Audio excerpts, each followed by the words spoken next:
कायदे सगळे कायद्याच्या ठिकाणी आहेत.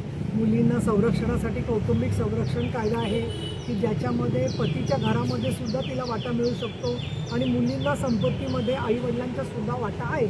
अशा वेळेला नवीन कायदा करायचा म्हणजे आत्ताचे जे कायदे आहेत त्याची अंमलबजावणी आम्ही करणारच नाही असा निगरगट्टपणा जर का समाज दाखवणार असेल तर मला असं वाटतं किती नवीन कायदे केले तरीसुद्धा त्याच्यामधून उत्तर काय मिळणार. याच्यात एक उत्तर मिळू शकलं असतं की तिने माहेर आणि सासर दोन्हीवर अवलंबून न राहता काही एकटीने जीवन ठरवणं. पण आज समाजामध्ये एकल महिलांना प्रतिष्ठा नाही आहे. मी स्वतः पाहिलेलं आहे की जिथे मुलगी घरातली एखादी टाकली असेल किंवा ती एकटी राहत असेल तर तिची नावंसुद्धा पत्रिकेवर टाकली जात नाहीत. काहींनी पुनर्विवाह केले असतील तर तिला अगदी मेली असं धरून कुटुंब आज वागवतं.